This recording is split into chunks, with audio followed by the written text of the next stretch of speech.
Bienvenue dans le dernier point de l'information. Madame, Monsieur, bonsoir. Tout de suite, les titres de votre édition. Le président de la République, Alassane Ouattara, a pris part ce mardi à la conférence économique G20 Afrique sur la promotion des investissements privés sur le continent. L'événement se tient en ce moment à Berlin, en Allemagne.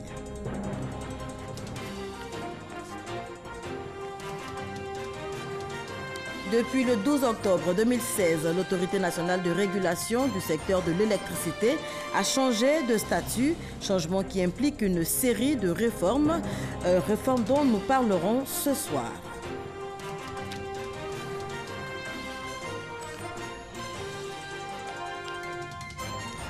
Et puis en Allemagne, l'ancien infirmier accusé de 100 meurtres de patients a finalement reconnu les faits ce mardi, à l'ouverture de son procès. Nous en parlons également dans ce journal.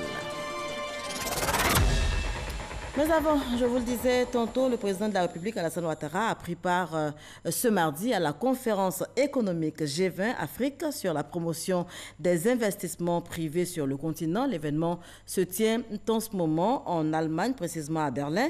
Notez qu'il s'agit, un an après le lancement de l'initiative, de faire le point sur la mise en œuvre du programme Compact with Africa. On en parle avec Awa Atouré. La conférence économique G20 Afrique autour des investissements directs inaugure une nouvelle ère dans les relations de coopération entre l'Allemagne et le continent africain. Il s'agit de créer de meilleures conditions d'investissement pour les opérateurs économiques européens et africains. Pour la chancelière allemande Angela Merkel, il ne faut pas parler de l'Afrique, mais parler avec l'Afrique à travers un partenariat profitable à tous. L'initiative du pacte avec l'Afrique représente une nouvelle approche. Il s'agit ici d'un partenariat ouvert d'égal à égal qui profite également à tous les participants.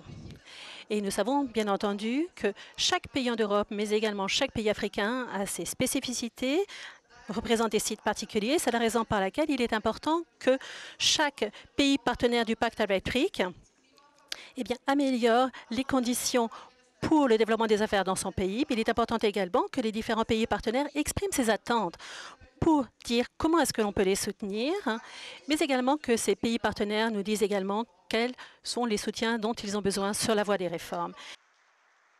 Pour cette mandature, Angela Merkel a décidé de la mise en place d'un fonds d'investissement de plus de 655 milliards de francs CFA en faveur des petites et moyennes entreprises.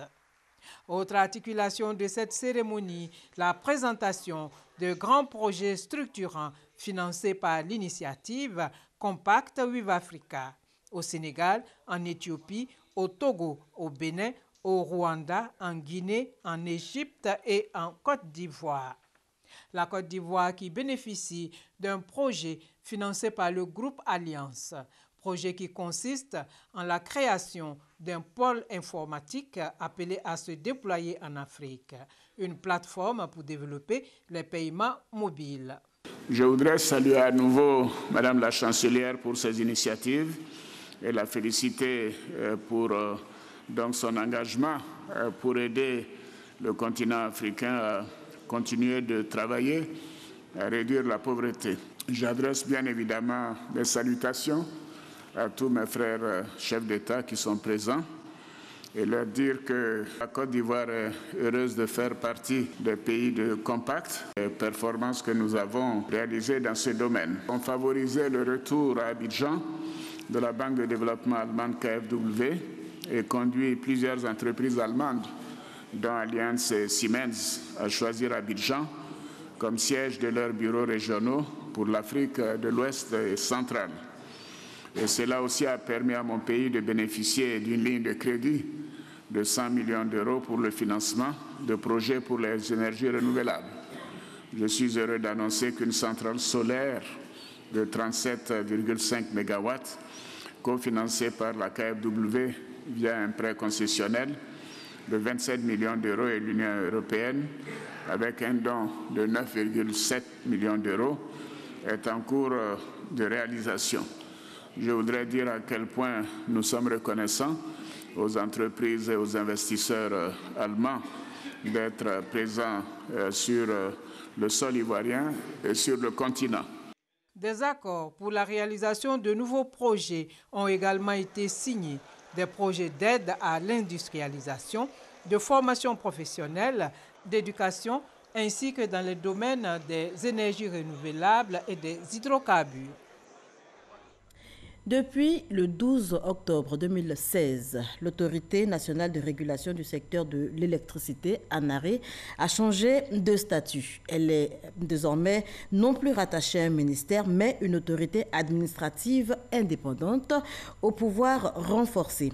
Changement qui implique une série de réformes visant donc à améliorer la régulation dans le secteur de l'électricité. Mais quelles sont ces réformes? Comment sont-elles perçues par les consommateurs? Produisent-elles les effets escomptés? Autant de questions auxquelles répond ce soir Cheikh Koné, et c'est dans le dossier EcoPlus.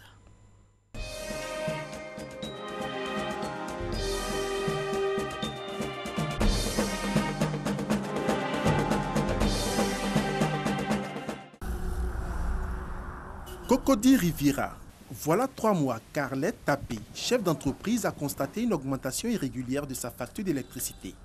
Ce matin, elle reçoit la visite des techniciens de l'Autorité nationale de régulation du secteur de l'électricité, ANARE.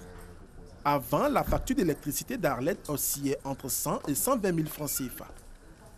Mais depuis, cette mère de famille doit débourser environ 250 000 francs CFA, et ce, malgré les mêmes habitudes d'utilisation et les mêmes équipements. On nous a conseillé de changer de compteur. Donc on est passé à un triphasé, mais la facture qui est venue après ça était le triple de notre facture habituelle avec les mêmes appareils.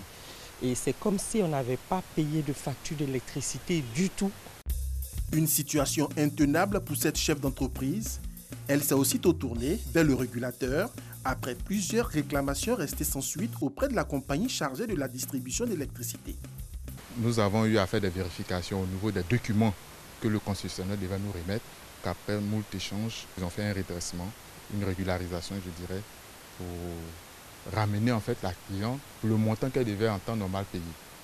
Plus loin, cette fois chez Bouraïma Sawadogo, victime d'une anomalie de compteur bloqué. Sa facture d'électricité présente un montant 4 fois inférieur à sa consommation habituelle. Pour s'éviter des ennuis, Bouraïma saisit la compagnie d'électricité à 2 reprises sans suite. Contre toute attente, l'usager est accusé de fraude. Une pénalité d'1 million de francs CFA lui est infligée. Ils sont arrivés, ils ouvrent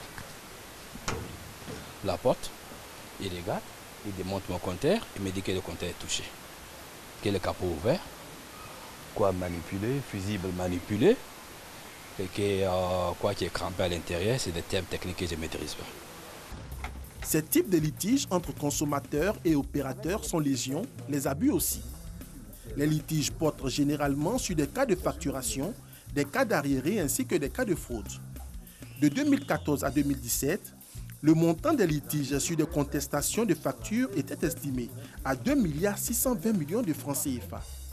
Une situation qui soulève la problématique de la régulation du secteur de l'électricité. Déjà en 1998, l'État mesure l'ampleur de la situation et procède à une réforme institutionnelle qui voit la création de l'Autorité nationale de régulation du secteur de l'électricité, ANARE. Sa mission, conseiller, assister les consommateurs d'électricité et traiter leurs plaintes nées des litiges avec le concessionnaire. C'est le cas du sexagénaire Osei Hachi, venu d'Agboville, 80 km d'Abidjan, pour porter une plainte auprès du régulateur. Propriétaire d'un complexe hôtelier, Osei a été privé d'électricité depuis près de 2 mois. Ils ont dit que j'ai coupé le pont numéro 3 du compteur. Moi, je suis un client, je paie ma facture. Ce qu'on appelle pont numéro 3, je n'ai jamais vu, je ne sais même pas ce que c'est. Et on me dit depuis 6 822 035 francs.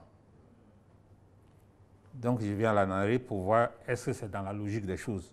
Bonne ou mauvaise foi de l'abonné accusé de fraude, une chose est certaine, face à la détresse exprimée par ce consommateur, la procédure de recours est enclenchée par le régulateur. De plus en plus, le consommateur doit avoir le réflexe de se dire « j'ai un régulateur chez qui je dois porter un recours ». La commercialisation de l'électricité est dévolue à un seul opérateur pour le moment, Donc, il ne faut pas qu'ils se sentent seuls en se disant, comme il y a le monopole, je n'ai pas le choix. Ils ont le choix, et ce choix-là, c'est de saisir le régulateur. Et fait important, cette saisine-là est gratuite. En 2017, l'institution a enregistré au titre des règlements des litiges 351 plaintes, 586 appels, 952 visites, 17 679 saisines via les réseaux sociaux et 91 demandes d'assistance. 75% de ces plaintes ont été résolues. Malgré cette relative performance, l'ANARE n'est toujours pas connu du grand public après 20 ans d'existence. Un taux de notoriété qui avoisine à peine les 14%. Pour inverser la tendance, l'organisme accentue sa politique de proximité. Des caravanes de sensibilisation en partenariat avec des associations de consommateurs sillonnent tout le pays. ANARE est là et l'ANARE est notre avocat auprès de la CIE pour défendre les consommateurs. Des points d'accueil du Conseil d'électricité dénommés PACEL sont ouverts, mais aussi des rencontres d'information. Comme c'est le cas ici à Yopougon-Niangon. À la demande du syndic de cette cité, une équipe de l'ANARE a tenu une séance d'information et d'explication sur les droits et devoirs du consommateur. Avant, nous ne savons pas quel organisme qui peut nous aider et cela fait que nous laissons tomber complètement les choses afin que nous pouvons poursuivre.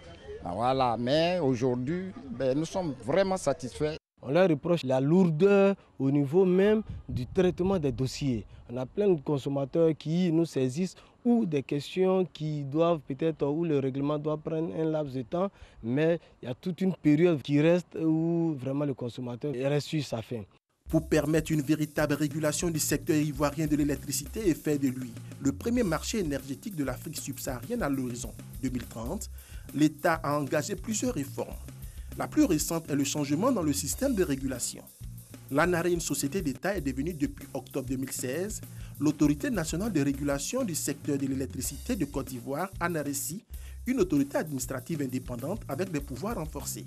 Créer un régulateur sous forme d'autorité administrative indépendante est un engagement de l'État d'apporter de la transparence et de la bonne gouvernance dans le secteur de l'électricité. C'est une façon d'attirer les investisseurs, mais aussi de protéger les consommateurs surtout. Désormais, l'ANARECI fait office d'une quasi-juridiction. Elle contrôle, enquête et sanctionne. Avec ce nouveau statut opérationnel seulement il y a quelques mois, l'ANARECI affiche clairement ses ambitions.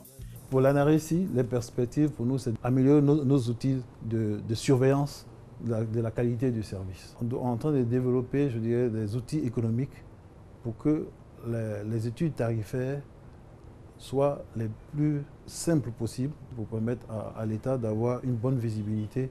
L'engagement de l'État à travers ces réformes ouvre de meilleures perspectives qui vont, à terme, améliorer la protection des consommateurs et par-delà, améliorer la qualité de service.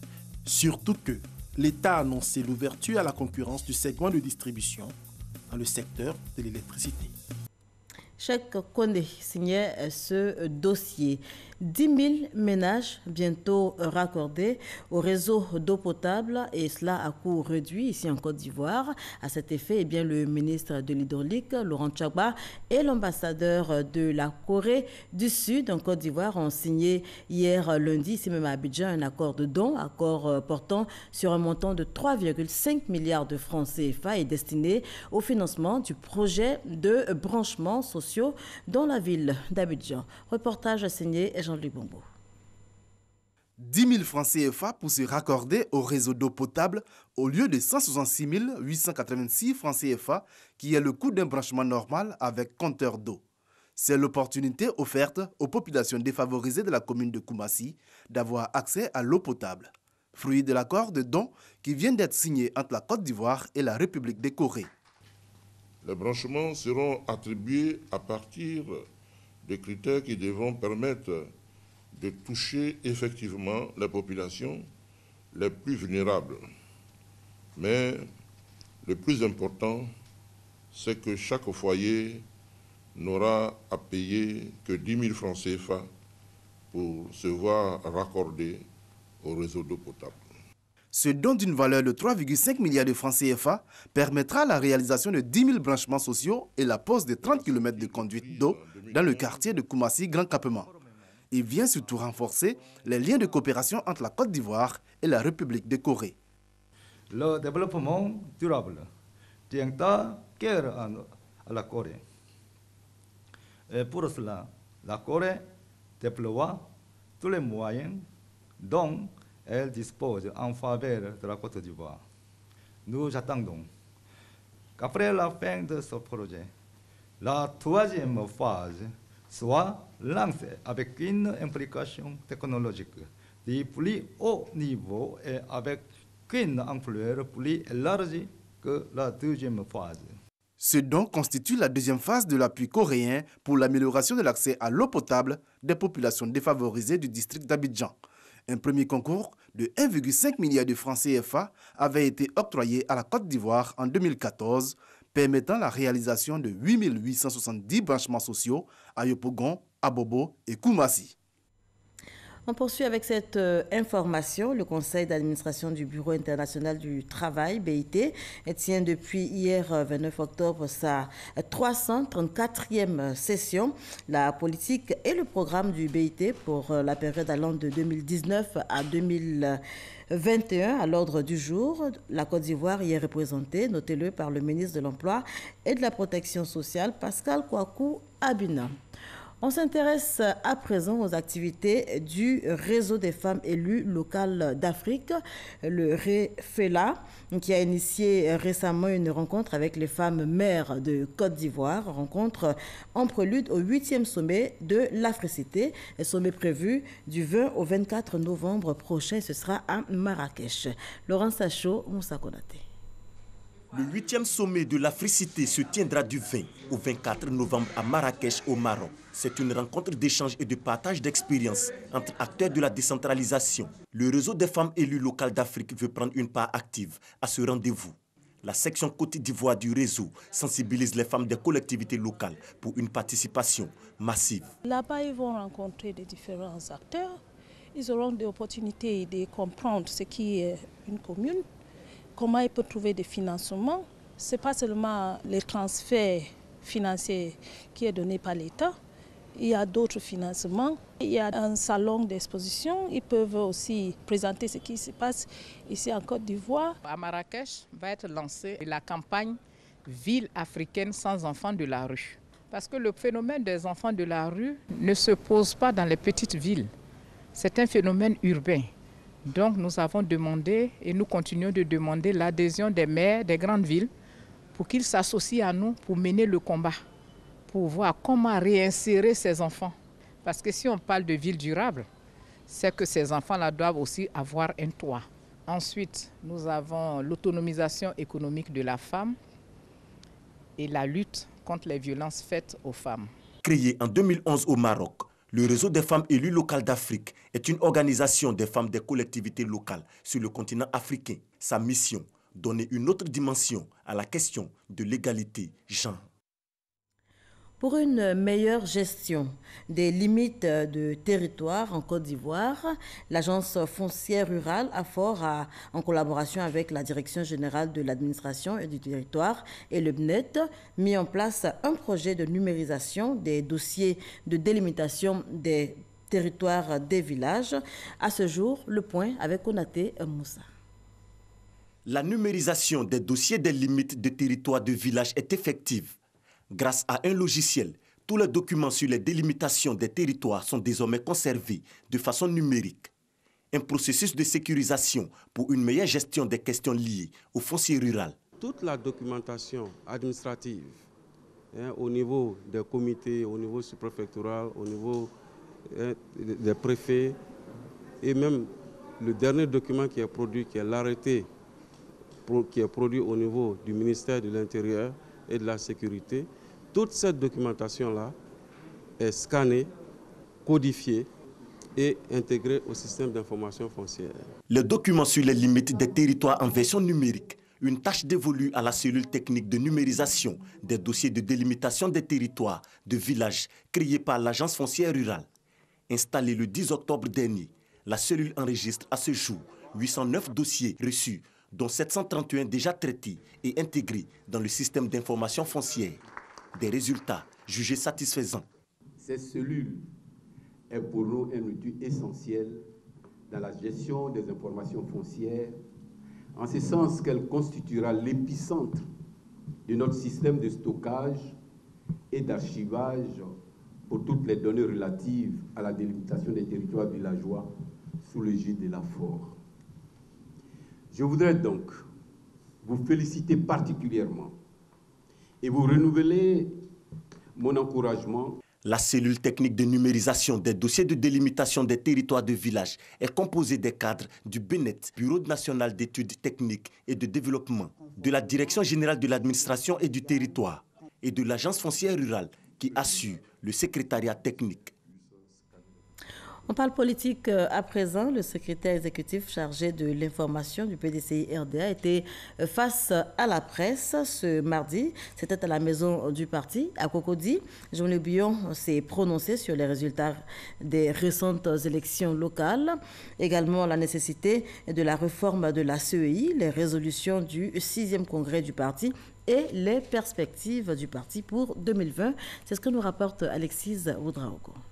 Publication injurieuse et xénophobe sur la toile, le PDCI RDA s'indigne. Je n'ai pas cité de site officiel qui accuse un propos xénophobe.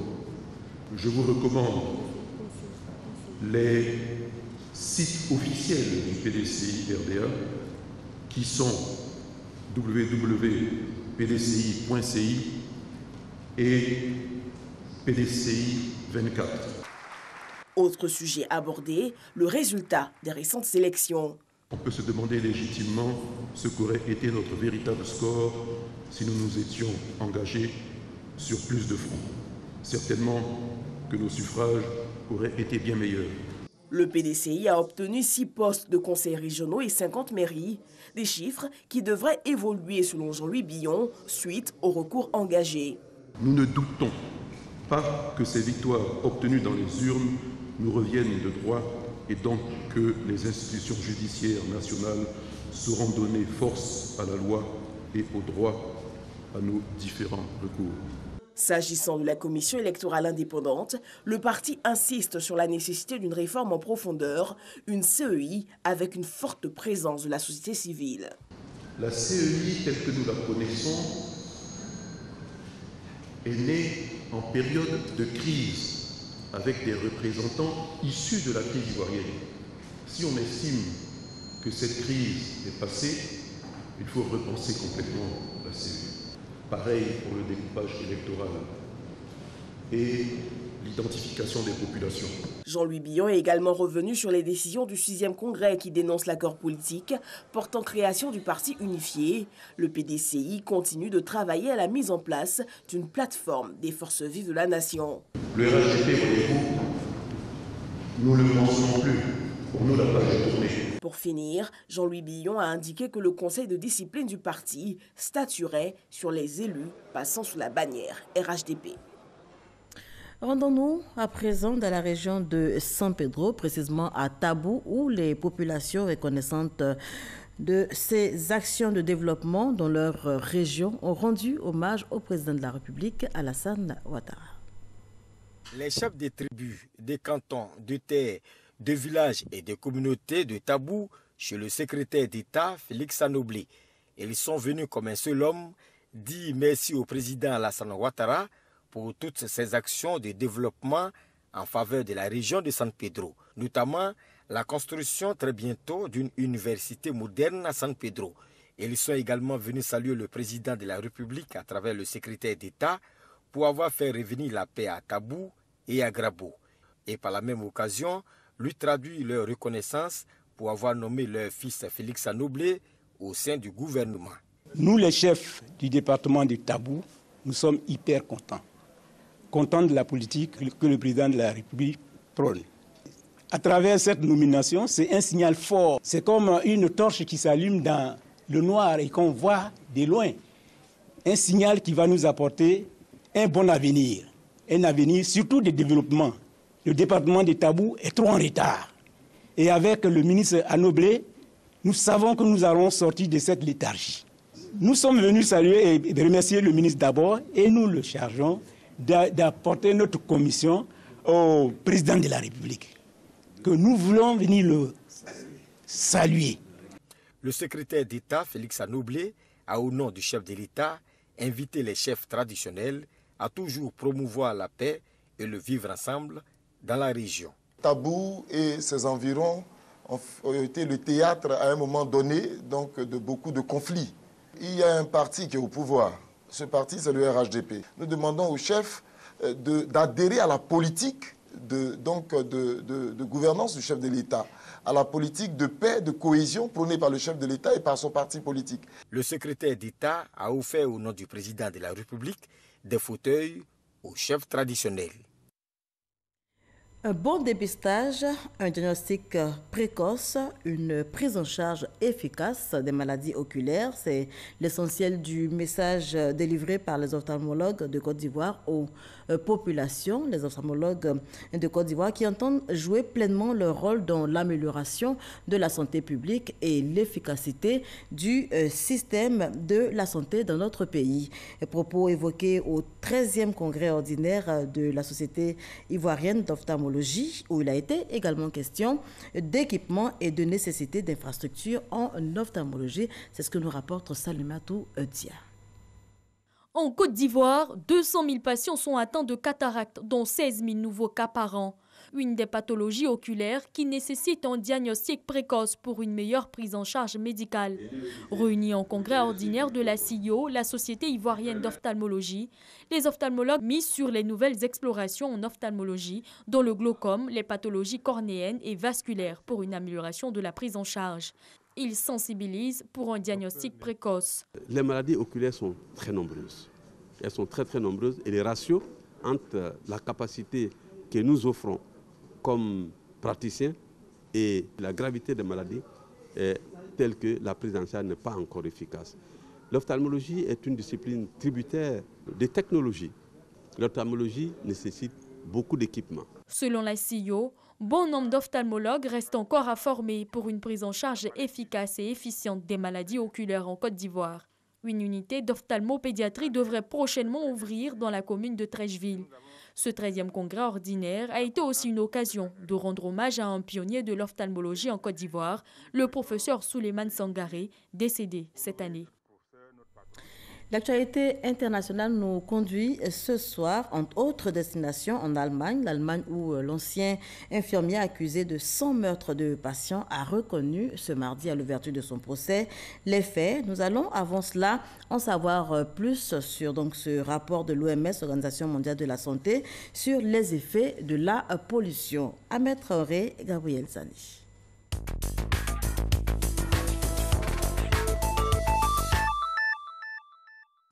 Selon un rapport de l'Organisation mondiale de la santé, près de 90 personnes sur 100 respirent un air pollué dans le monde, ce qui entraîne quelques 7 millions de décès par an, dont environ 600 000 enfants de moins de 15 ans. Chaque jour, selon le rapport, environ 93% des enfants de moins de 15 ans respirent un air pollué, ce qui met en danger leur santé et leur développement.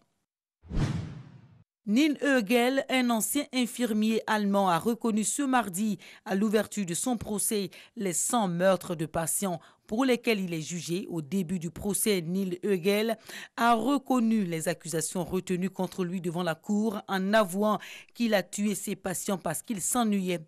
Ses anciens collègues et supérieurs hiérarchiques devront aussi s'expliquer devant la justice une fois le procès terminé.